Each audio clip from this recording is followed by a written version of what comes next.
The first batch of stranded Indians have left Sudan. India yesterday launched Operation Kaveri to rescue its citizens stranded in Sudan amidst a violent conflict between the country's army and the paramilitary rapid support forces. Foreign Minister Jaishankar announced this yesterday on Twitter. More than 500 Indians have reached Port Sudan for the evacuation. More are on their way.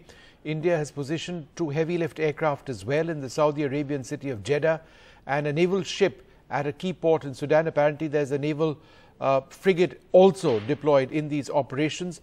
That's an offshore patrol vessel of the Indian Navy, the INS Sumedha. Let's get more details of what this is all about. I'm joined by my colleague Maha Siddiqui, who's been tracking all of these developments. Maha, what's the latest now? So about 278 of the Indians now are on board INS Sumedha, which will take them from Port Sudan to Jeddah, and from Jeddah then they can be brought via flight. There were total 500 who were brought to Port Sudan, so we will be seeing them going now in batches and being brought to India. But there is a total of about 3,000 Indians, that was the rough estimate, out of which 1,500 were those who were well settled in Sudan with their families, with businesses, 1,500 of those who were constantly going back and forth from India to Sudan. So the 1,500 definitely wanted to come back immediately because they were stranded. The other 1,500, their basic concern is that they are moved to some place within Sudan, probably if they can, which is safer than places where there is active and intense fighting that is going on at the moment. For instance, in Khartoum itself, there are pockets where there is absolutely intense fighting that has been going on for the last 10 days.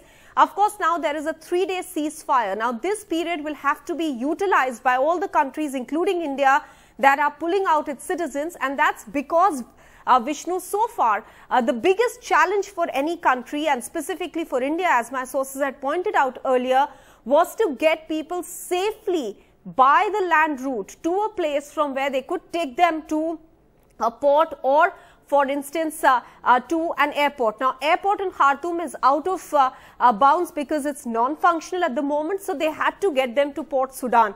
So the land routes first had to be chosen effectively. The options were less because active fighting is going on.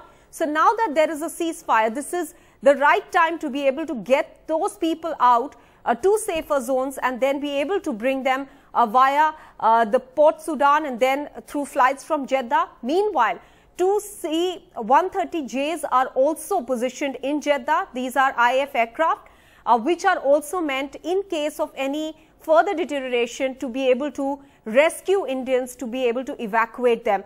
The situation remains tense in Sudan, even though there is a ceasefire which is temporary at the moment. Countries like US, UK, UAE and Saudi Arabia have been directly dealing with Sudan, and the 2 leaders, the one from the army and the one from the paramilitary RSF, to have this ceasefire so that countries could pull out their citizens. Remember, the situation on the ground was so bad, Vishnu, that the first casualty that India had suffered of an Indian citizen there was a stray bullet hitting him.